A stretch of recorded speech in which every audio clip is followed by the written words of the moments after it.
Hi there, 8th graders. It's Mr. Kerr, and welcome to week 3, where we're going to be talking about the Civil War, both what was happening in the field and also at home. So that's why we call it Civil War Field and Home, and this is your suggested schedule right here.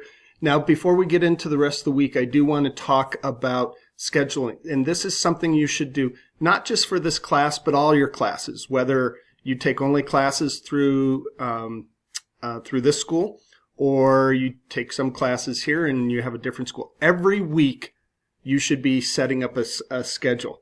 So the first thing I want to let you know is that your schedule, you get to make your own schedule. You get to make that decision. What works for you? So if this suggested schedule here works for you, great, use it. If it doesn't, and you have other things going on that I know some of you do sports or motocross or all sorts of fun stuff, and this suggested schedule doesn't necessarily work for you. You do your own schedule, figure it out, but make sure that Monday you set it up, Friday you review over it, and did it work for you? Were you successful with that setting up that schedule? If you're having trouble with setting up your own schedule, use this one. Use the suggested schedule because it will get you done Monday through Friday if you follow it. Make sure your schedule is adaptable. So things that come up, whether it's the weather or whether it's you have more work in one class than another class in a particular week.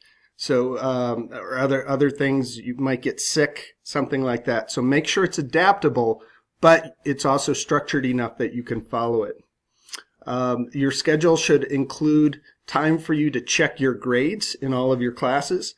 It should include if you need to do any makeup work from missing work or something that you needed to make up. It should also include other school activities and personal activities as well. So make sure your schedule covers all of that, that you're taking all of that into account. And also, a schedule should be something actual physical that you can see and touch, not just something that you're thinking about. But you can do it on the computer.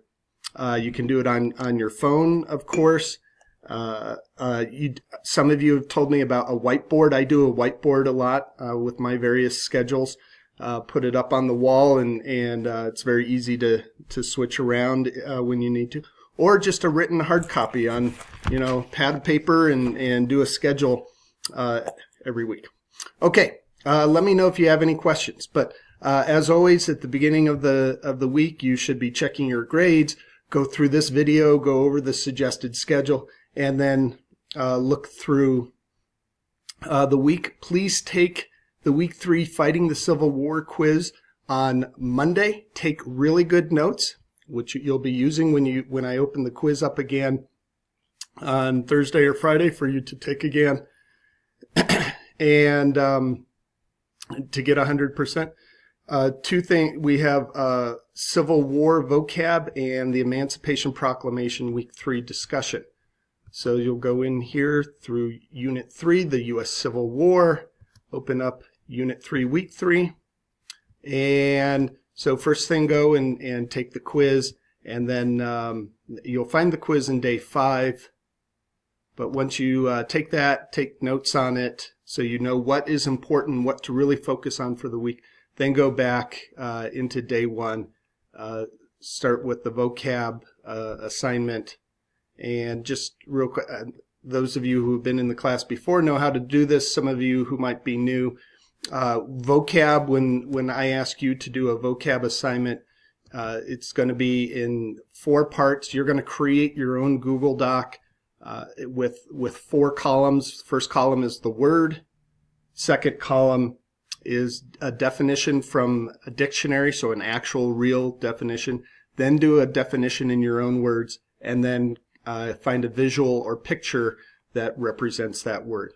Here are your words for this week.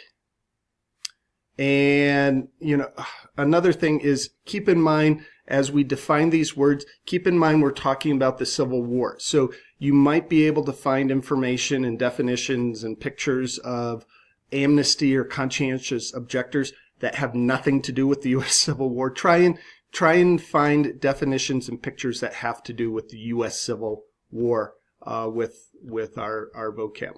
Okay, and then, as I said, we have go back to this.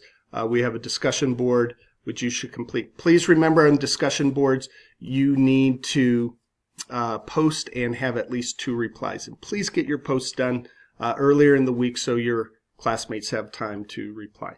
Let me know if you have any questions. I'll see some of you on Wednesday. Have a great week. See you soon. Thanks. Bye.